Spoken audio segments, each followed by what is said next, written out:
नमस्कार साथियों, अस्सलाम वालेकुम। आप सभी भाइयों बहनों का और दोस्तों का हमारे online YouTube channel UP Urdu GS academy पर बहुत बहुत स्वागत है। साथियों, आज संडे का दिन है, तो संडे के दिन में मैं आपको इतिहास का प्रैक्टिस सेट जो उस दिन मैंने करवाया था 40 क्वेश्चन, उसी के आगे से मैं करवाऊँगा। तो इतिहास का 40 क्वेश्चन आज आप लोग फिर कर लीजिए और आने वाले दिनों में मैं लगातार प्रैक्टिस सेट करवाऊँगा। जीएस के साथ साथ उर्दू का भी प्रैक्टिस सेट मैं बढ़ा दूँगा। तो आप सभी लोगों से ये गुजारिश है, निवेदन है कि आप सभी लोग हमारे चैनल को ज़्यादा से ज़्यादा शेयर करें और जिन भाई बहनों ने सब्सक्राइब नहीं किया है वो सब्सक्राइब कर लें, जिससे हमारा चैनल थोड़ा सा और ऊपर हो, बढ़े। तो पहला क्वेश्चन है, ये इतिहास का प्रैक्टिस सेट है साथियों, इतिहास का प्रैक्टिस सेट है ये जीआईसी के लिए है, साथ ही साथ जो जूनियर एडेड माध्यमिक विद्यालय आया है वैकेंसी, उसके लिए भी है। तो बहुत ध्यान से देखिएगा और समझते चलिएगा। पहला क्वेश्चन है कि एलोरा गुफाओं का निर्माण किसने कराया था? एलोरा गुफाओं का निर्माण किसने कराया था? तो ऑप्शन में देखिए, ए है पल्लवों ने, बी है चोलों ने, सी है राष्ट्रकूटों ने और डी है पालों ने। तो इस क्वेश्चन का आंसर बताइए साथियों, क्या होगा? एलोरा गुफाओं का निर्माण किसने करवाया था?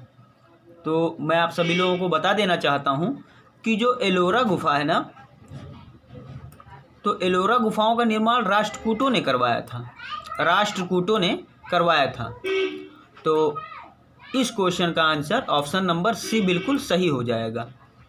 अगले सवाल पे चलते हैं। आरंभिक वैदिक साहित्य में सर्वाधिक वर्णित नदी, यानी कि वैदिक साहित्य में जो सबसे ज़्यादा बार किस नदी का नाम आया है, ये पूछा जा रहा है कि आरंभिक वैदिक साहित्य में सर्वाधिक वर्णित नदी कौन सी है? तो ऑप्शन ए है सिंधु, बी है शतुद्री, सी है सरस्वती और डी है गंगा। तो बहुत सारे लोग जल्दबाजी में गंगा लगा सकते हैं, लेकिन इसका आंसर गंगा नहीं होगा साथियों, इसका आंसर सिंधु होगा, क्योंकि सिंधु एक ऐसी नदी है कि आरंभिक वैदिक साहित्य में सिंधु नदी का नाम सर्वाधिक बार वर्णित किया गया है। तो ऑप्शन नंबर ए बिल्कुल सही हो जाएगा। इस क्वेश्चन का आंसर ऑप्शन नंबर ए बिल्कुल सही हो जाएगा। अगला सवाल है, आधुनिक देवनागरी लिपि का प्राचीन रूप है। जो आजकल आधुनिक देवनागरी लिपि है, इसका प्राचीन रूप कौन सा है? तो जिन भाई बहनों ने पढ़ा होगा वो तो जानते होंगे, लेकिन मैं आपको यहाँ बता देना चाहता हूँ कि जो ब्राह्मी लिपि है यही प्राचीन रूप है। किसका? आधुनिक देवनागरी लिपि का प्राचीन रूप ब्राह्मी है। तो ऑप्शन नंबर बी बिल्कुल सही हो जाएगा। अगले सवाल पे चलते हैं। अगला सवाल है कि सिंधु घाटी सभ्यता का पत्तन नगर था, सिंधु घाटी सभ्यता का पत्तन नगर कौन सा था? तो ऑप्शन नंबर ए है हड़प्पा, बी है कालीबंगा, सी है लोथल और डी है मोहनजोदड़ो। तो आप सभी लोग जानते हैं साथियों, बखूबी जानते ही होंगे कि जो लोथल है, जो लोथल है गुजरात में जो लोथल है वही पत्तन नगर था, सिंधु घाटी सभ्यता का लोथल। तो ऑप्शन नंबर सी बिल्कुल सही हो जाएगा। तो अगला सवाल है साथियों कि गीत गोविंद, ये सब इतने महत्वपूर्ण सवाल हैं, इतने इम्पॉर्टेंट सवाल हैं, किसी न किसी परीक्षा में ये सब आ चुके हैं और ये इतना ताकत रखते हैं कि किसी भी परीक्षा में आ भी सकते हैं।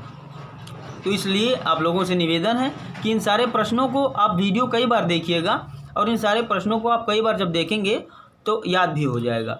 तो प्रश्न में कह रहा है कि गीत गोविंद के गीतकार जयदेव। अब यहाँ से क्वेश्चन आपको ऐसे ही तैयार होगा कि जयदेव ने लिखा था गीत गोविंद, ठीक। तो गीत गोविंद के गीतकार जयदेव किसकी सभा को अलंकृत करते थे? मतलब ये किसकी सभा में रहते थे, किसकी सभा को अलंकृत करते थे? तो पहला है धर्मपाल, दूसरा है देवपाल, तीसरा है विजय सेन और चौथा है लक्ष्मण सेन। तो मैं आप सभी लोगों को बता देना चाहता हूं साथियों कि जो लक्ष्मण सेन है इन्हीं की सभा को ये अलंकृत करते थे, इन्हीं की सभा में ये रहते थे। कौन? जयदेव। और जयदेव ने क्या लिखा था? गीत गोविंद। ठीक। तो अगला सवाल है, ब्रह्म समाज का सिद्धांत आधारित है, जो ब्रह्म समाज का सिद्धांत है वो किस पर आधारित है, ये पूछ रहा है।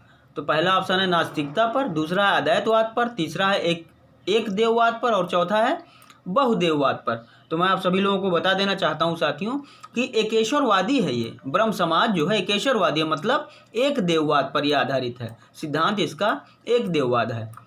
तो अगले सवाल पे चलते हैं, जतिन दास किस आरोप में बंदी बनाए गए थे? जतिन दास, ये आधुनिक भारत का प्रश्न है,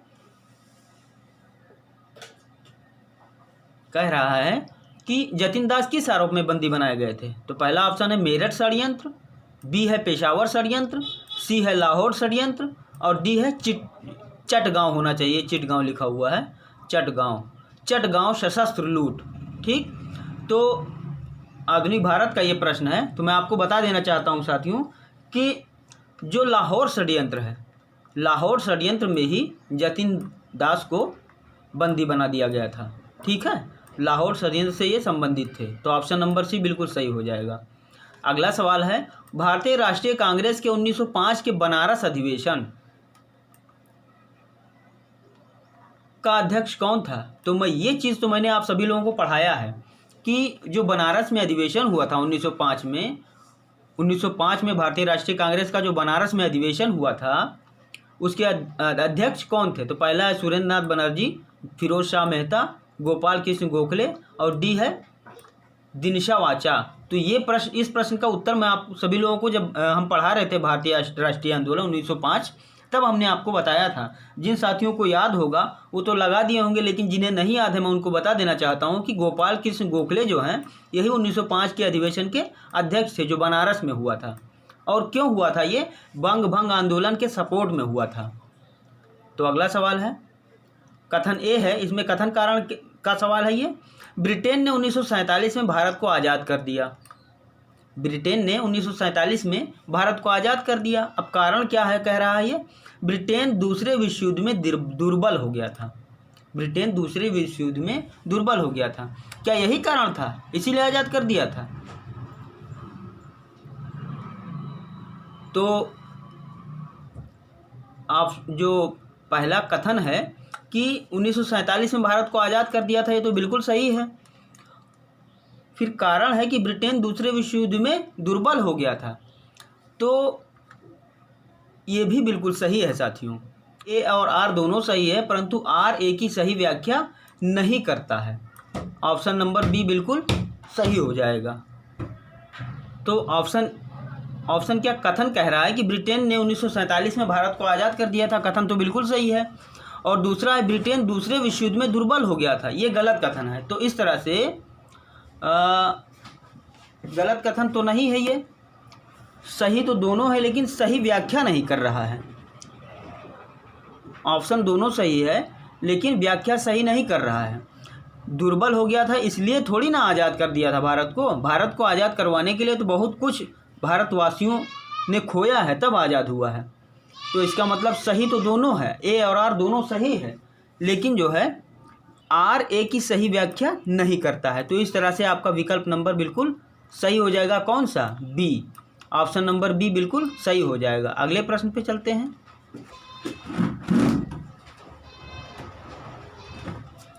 अगला प्रश्न है साथियों कि बुद्ध की मृत्यु के बाद प्रथम बौद्ध समिति की अध्यक्षता किसने की थी? बुद्ध की मृत्यु के बाद प्रथम बौद्ध समिति की अध्यक्षता किसने की थी? जब बुद्ध की मृत्यु हो गई उसके बाद प्रथम बौद्ध समिति जब हुई बुद्ध की मृत्यु के बाद, तो उसकी अध्यक्षता किसने की थी, यही पूछ रहा है। तो पहला विकल्प है महाकश्यप द्वारा, दूसरा है धर्मसेन द्वारा, तीसरा है अजातशत्रु द्वारा, और डी कह रहा है नागसेन द्वारा। तो मैं आप सभी लोगों को बता देना चाहता हूँ साथियों कि जो महाकश्यप थे इन्हीं के द्वारा बुद्ध की मृत्यु के बाद पहली जो बौद्ध समिति हुई थी, इन्हीं के द्वारा उसका अध्यक्षता की गई थी, महाकश्यप द्वारा। तो इस तरह से 50वें का ऑप्शन नंबर ए बिल्कुल सही हो जाएगा। अगला सवाल है साथियों कि शर्की सुल्तानों के शासनकाल में शर्की सुल्तानों के शासनकाल में निम्न स्थानों में से किसे पूर्व का सिराज कहा जाता था? आपने सुना होगा कि पूर्व का सिराज किसे कहा जाता था। बहुत ही आसान प्रश्न है ये। आगरा को बिल्कुल नहीं कहा जाता था, दिल्ली बिल्कुल नहीं था, जौनपुर को कहा जाता था, इसलिए ऑप्शन नंबर सी बिल्कुल सही हो जाएगा। अगला सवाल है कि निम्न में से किस बादशाह के अंतर्गत मुगल सेना में सर्वाधिक सेनापति थे? कौन सा ऐसा जो है बादशाह था, मुगल बादशाह, कौन सा ऐसा मुगल बादशाह था जिसके सेना में सर्वाधिक सेनापति थे? तो पहला ऑप्शन है हुमायूं, दूसरा है अकबर और तीसरा है जहांगीर और चौथा है औरंगजेब। तो इस क्वेश्चन का आंसर कौन हो जाएगा साथियों? जहांगीर होगा कि औरंगजेब होगा कि हुमायूं होगा कि अकबर होगा? तो आप सभी लोग बताइए। 4 ऑप्शन हैं। कौन सा ऐसा मुगल बादशाह था जिसके सेना में सर्वाधिक सेनापति थे? तो इस प्रश्न का आंसर साथियों मैं आप सभी लोगों को बता देना चाहता हूं कि जो औरंगजेब था, औरंगजेब की सेना में सर्वाधिक सेनापति थे। तो इस तरह से ऑप्शन नंबर डी बिल्कुल सही हो जाएगा। तो अगला सवाल है, निम्न में से किस इतिहासकार ने दीन इलाही को एक धर्म कहा? निम्न में से किस इतिहासकार ने दीन इलाही को एक धर्म कहा?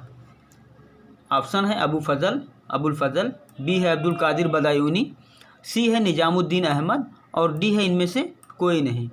तो मैं आप सभी लोगों को बता देना चाहता हूं साथियों कि दीन इलाही है वो जो अब्दुल कादिर बदायूनी थे, इन्होंने दीन इलाही को एक धर्म कहा। ध्यान रखिएगा, क्वेश्चन सारे इम्पॉर्टेंट हैं। जो अब्दुल कादिर बदायूनी हैं, इन्होंने दीन इलाही को क्या कहा कि एक धर्म है ये।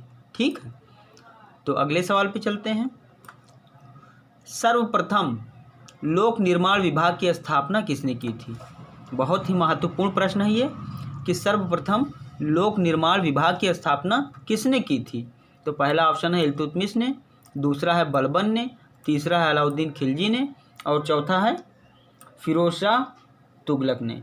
तो मैं आप सभी लोगों को बता देना चाहता हूं कि जो लोक निर्माण विभाग की स्थापना है, लोक निर्माण विभाग की जो स्थापना है, ये सर्वप्रथम फिरोज शाह तुगलक ने की थी। तो इस तरह से आपका ऑप्शन नंबर डी बिल्कुल सही हो जाएगा।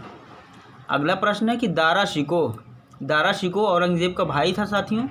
ध्यान रखिएगा, जो दारा शिकोह ने किस शीर्ष के अंतर्गत उपनिषदों का फारसी में अनुवाद किया था? बहुत ही पढ़ा लिखा था ये, फारसी में इसने कई उपनिषदों का अनुवाद किया था। तो दारा शिकोह ने किस शीर्ष के अंतर्गत उपनिषदों का फारसी में अनुवाद किया था? पहला ऑप्शन है अल फिहरिस्त, दूसरा है किताबुल बयां, तीसरा है मज्म अल बहरीन, चौथा है सिरे अकबर।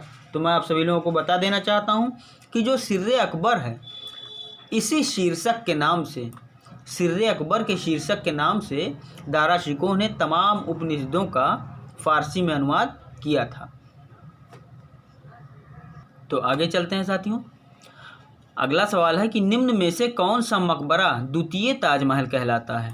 निम्न में से कौन सा मकबरा द्वितीय ताजमहल कहलाता है? तो ऑप्शन पढ़ लीजिए। अनारकली का मकबरा, एतमादुद्दौला का मकबरा, राबियाउद्दौरानी का मकबरा और इनमें से कोई नहीं।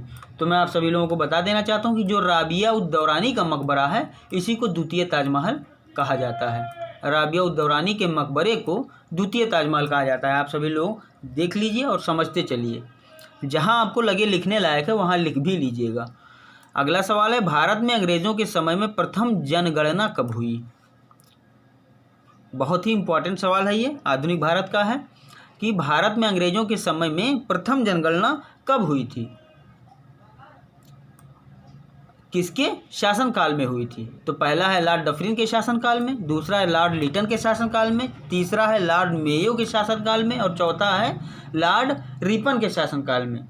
तो मैं आप सभी लोगों को बता देना चाहता हूँ कि जो लॉर्ड मेयो हैं इन्हीं के शासनकाल में भारत में पहली बार जनगणना हुई थी, अंग्रेज़ों के शासनकाल में। ठीक है, लॉर्ड मेयो के शासनकाल में। तो ऑप्शन नंबर सी बिल्कुल सही हो जाएगा।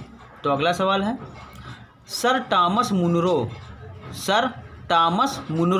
भू राजस्व बंदोबस्त से संबंधित है। अब टॉमस मुनरो ने कौन सी व्यवस्था लाई थी? तो अस्थाई बंदोबस्त लाया नहीं था, रैयतवाड़ी बंदोबस्त भी नहीं लाया था, नहीं रैयतवाड़ी बंदोबस्त ही लाया था ये। सर टॉमस मुनरो जो है ये रैयतवाड़ी बंदोबस्त लेके आए थे।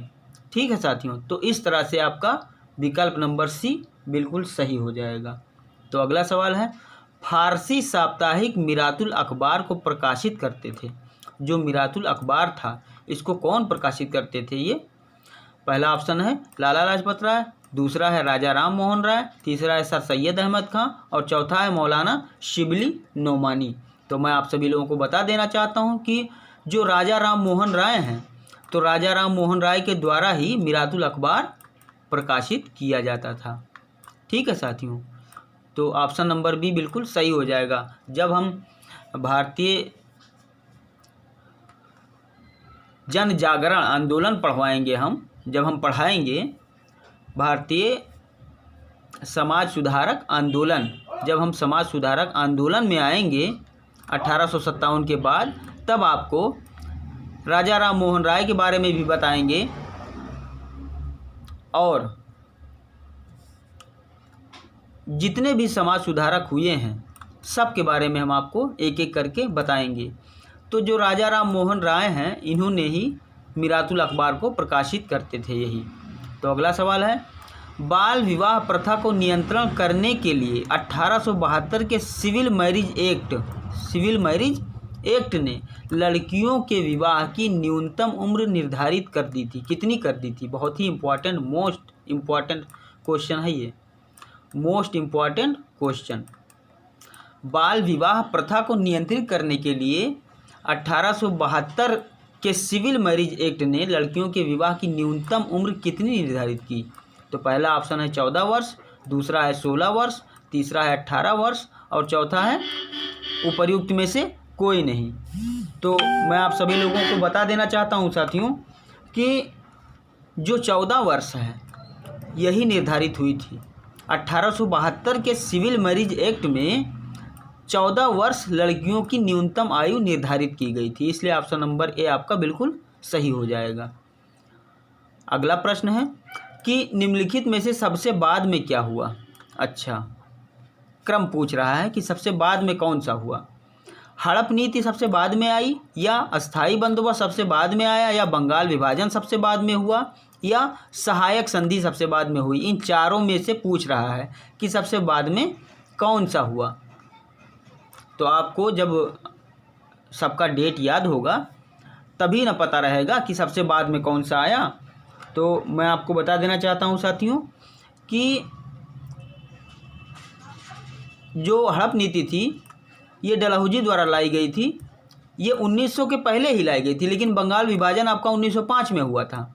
सहायक संधि भी विलेजरी द्वारा 1899 में लाया गया था और अस्थाई बंदोबस्त तो बहुत पहले की बात है।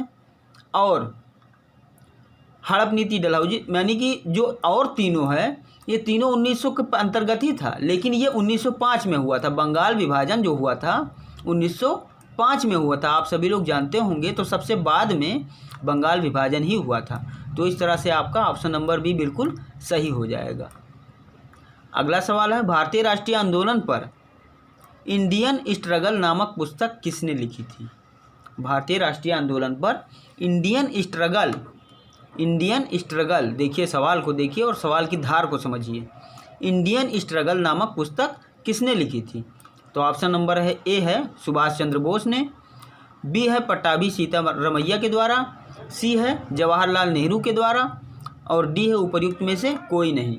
तो मैं आप सभी लोगों को बता देना चाहता हूं साथियों कि जो सुभाष चंद्र बोस हैं सुभाष चंद्र बोस ने इंडियन स्ट्रगल नामक पुस्तक लिखी थी भारतीय राष्ट्रीय आंदोलन के चलते।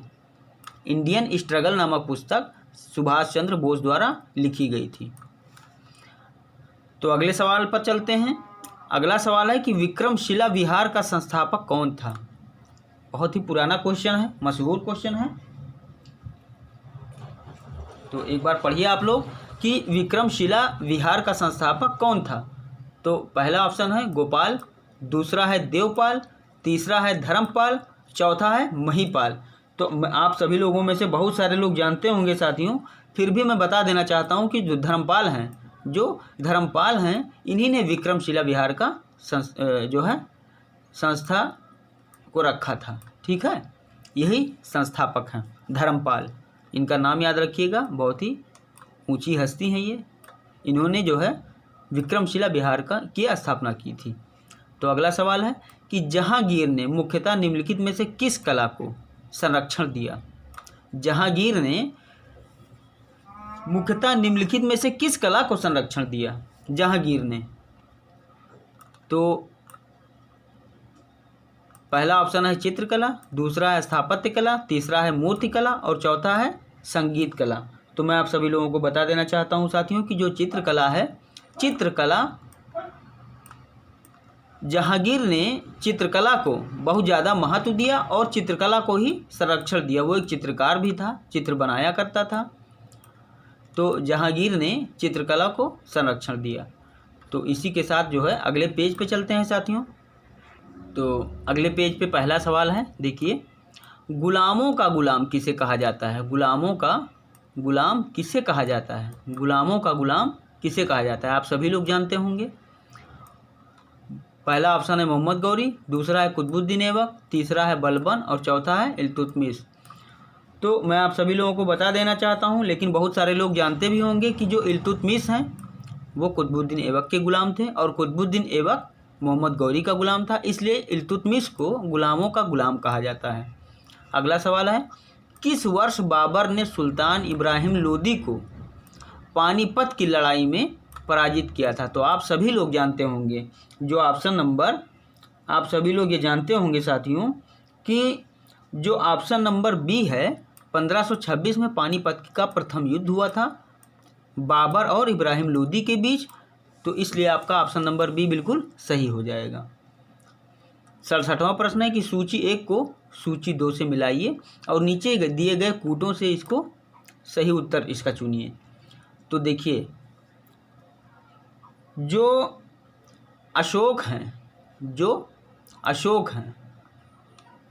ये जो अशोक हैं इनका जो है किससे मिलान हो पाएगा, पर क्रमांक से या प्रियदर्शनी से या क्रमादित्य से या विक्रमादित्य से, ऐसे मिलान करना है आपको। समुद्रगुप्त को आप सभी लोग जानते हैं कि जो है, अगर पढ़ा होगा तो आप सभी लोग जानते होंगे कि जो अशोक हैं इनको प्रियदर्शनी भी कहा जाता है, इनका नाम प्रियदर्शनी भी है। जब आप पढ़ेंगे तो आपको पता चलेगा। समुद्रगुप्त को परक्रमांक कहा जाता है और समुद्रगुप्त को परक्रमांक कहा जाता है। और अगर चंद्रगुप्त को देखा जाए तो चंद्रगुप्त को जो है विक्रमादित्य के नाम से जाना जाता है और स्कंदगुप्त को क्रमादित्य के नाम से। तो इस तरह से आपका ऑप्शन कौन सा सही हो जाएगा, 2, 1, 4 और 3। 2, 1, 4 और 3, ऑप्शन नंबर सी बिल्कुल सही हो जाएगा। इस वीडियो को आप 2-3 बार देखेंगे साथियों तो सारा क्वेश्चन आपका तैयार हो जाएगा। तो अगले सवाल पे चलते हैं। निम्नलिखित में से कौन सिकंदर के साथ भारत में नहीं आया था। सिकंदर के साथ भारत में कौन नहीं आया था। तो मैं आप सभी लोगों को बता देना चाहता हूं साथियों कि निर्याकस भी सिकंदर के साथ आए थे, आर्ने सिक्रिटस भी सिकंदर के साथ आए थे और आरिस्टोब्यूलस भी सिकंदर के साथ आए थे। कौन नहीं आए थे, डायमेकस। ऑप्शन नंबर सी बिल्कुल सही हो जाएगा। डायमेकस सिकंदर के साथ बिल्कुल नहीं आए थे। तो इसी के साथ अगला सवाल है कि ऋग्वैदिक काल के प्रारंभ में निम्न में से किसे महत्वपूर्ण और मूल्यवान संपत्ति समझा जाता था। ऋग्वैदिक काल की बात हो रही है। ऋग्वैदिक काल में ऋग्वैदिक काल के शुरुआत में किस चीज़ को सबसे महत्वपूर्ण संपत्ति समझी जाती थी। तो मैं आप सभी लोगों को बता देना चाहता हूं कि जो गाय है, गाय को सबसे महत्वपूर्ण संपत्ति समझी जाती थी ऋग्वैदिक काल के शुरुआत में। तो ऑप्शन नंबर बी बिल्कुल सही हो जाएगा। अगला सवाल है निम्नलिखित में से किस किले का निर्माण अकबर के राज्यकाल में नहीं कराया गया। यानी कि 4 किले आपको दिए गए हैं और कौन सा ऐसा किला है जो अकबर के शासनकाल में नहीं कराया गया। तो आगरा का किला अगर देखें तो ये तो कराया गया था। आगरा का किला बिल्कुल कराया गया था अकबर के शासनकाल में। इलाहाबाद का किला भी अकबर के द्वारा ही करवाया गया था। लाहौर में भी अकबर ने किला बनवाया था। दिल्ली का जो लाल किला है ये अकबर के शासनकाल में नहीं बना था। इसलिए आपका ऑप्शन नंबर ए बिल्कुल सही हो जाएगा। कुछ सवाल ऐसे रहते हैं, कुछ प्रश्न की थोड़ा आसान रहते हैं लेकिन कुछ प्रश्न कठिन रहते हैं। देखिए, मुगल सम्राट जहांगीर ने निम्न में से किसे इंग्लिश खान की उपाधि दी थी। तो जहांगीर के समक्ष जब जहांगीर के समक्ष विलियम हॉकिंस पहुँचे तो ये पहुँचे थे जो है फ़ारसी और उर्दू में सीख के गए थे कि वहाँ बात करेंगे तो फ़ारसी में बात करेंगे, क्योंकि यहाँ के सब लोग फ़ारसी में बात कर रहे थे। तो जब विलियम हॉकिंस आए जहांगीर के दरबार में तो इन्होंने फ़ारसी में बात की। तो अब जहांगीर खुश हो गए तो इनको कौन सी उपाधि दे दी, इंग्लिश खान की उपाधि दे दी। तो आपका ऑप्शन नंबर बिल्कुल सी सही हो जाएगा। तो अगले सवाल पे चलते हैं कि निम्न में से किस अधिवेशन के लिए कांग्रेस ने पहली बार एक महिला को अध्यक्ष चुना। तो आप सभी लोग जानते हैं कि पहली बार अगर कोई महिला अध्यक्ष बनी थी कांग्रेस की तो वो कलकत्ता अधिवेशन 1917 में बनी थी। कलकत्ता अधिवेशन 1917 में कौन बनी थी भाई। 25 में तो सरोजिनी नायडू बनी थी। 25 में जो पहली भारतीय महिला थी वो सरोजिनी नायडू बनी थी। और 17 में जो बनी थी एनी बेसेंट। 1917 में एनी बेसेंट को बनाया गया था। तो यही थी कांग्रेस की पहली महिला अध्यक्ष। और भारतीय महिला अध्यक्ष कौन थी, सरोजिनी नायडू, जो 1925 में बनी थी। तो आपका ऑप्शन नंबर ए बिल्कुल सही हो जाएगा। अगला सवाल है लोक हितवादी उपनाम से किसे जाना जाता था। लोक हितवादी उपनाम, तो पहला ऑप्शन है गोपाल हरि देशमुख, दूसरा है महादेव गोविंद रानाडे, तीसरा है ज्योतिबा फूले और चौथा है बाल गंगाधर तिलक। तो मैं आप सभी लोगों को बता देना चाहता हूं कि जो गोपाल हरि देशमुख हैं इनको लोकवादी नेता उपनाम से जाना जाता था। तो चलते हैं अगले सवाल पे।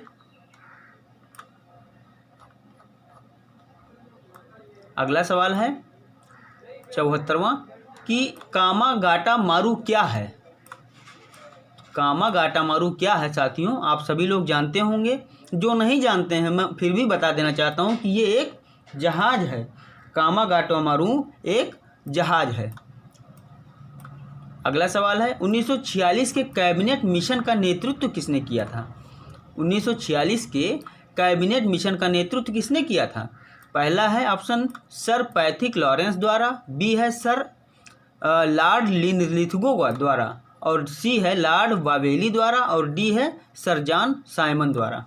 तो मैं आप सभी लोगों को बता देना चाहता हूं साथियों कि जो सर पैथिक लॉरेंस हैं इन्हीं के द्वारा कैबिनेट मिशन का नेतृत्व किया गया था। एक एक क्वेश्चन बहुत महत्वपूर्ण है। फिर अगला है गांधी जी को 1 मैन बाउंड्री फोर्स कहकर किसने संबोधित किया। वाह, 1 man boundary force. Gandhi ji को 1 मैन बाउंड्री फोर्स किसने कहकर संबोधित किया था। पहला ऑप्शन है चर्चिल, दूसरा है एटली, तीसरा है माउंटबेटन और चौथा है साइमन। तो मैं आप सभी लोगों को बता देना चाहता हूं साथियों कि जो माउंटबेटन है इन्हीं माउंटबेटन ने जो है गांधी जी को 1 मैन बाउंड्री फोर्स कहा था। पूछ लिया जाता है। इन्हीं का स्टेटमेंट था कि Gandhi ji one man boundary force हैं, तो इसीलिए पूछ लिया गया कि माउंटबेटन ने कहा था। तो अगला सवाल है कि निम्नलिखित में से किसने Indian society of oriental art की स्थापना की? Indian society of oriental art की स्थापना किसने की? ये ध्यान में रखिएगा, इंपॉर्टेंट क्वेश्चन है ये। Indian society of oriental art की स्थापना किसने की? पहला ऑप्शन है निहार रंजन रेने, दूसरा है नीरेंद्र मोहन मुखर्जी, तीसरा है अवनींद्र नाथ टैगोर और चौथा है वारिंद्र कुमार घोष। तो कौन थे साथियों? 77वां का कौन सा ऑप्शन सही हो जाएगा? Indian society of oriental art की स्थापना किसने की थी? तो मैं आप सभी लोगों को बता देना चाहता हूं कि जो अवनींद्र नाथ टैगोर हैं, इन्हीं ने Indian society of oriental art की स्थापना की थी। तो ऑप्शन नंबर सी बिल्कुल सही हो जाएगा।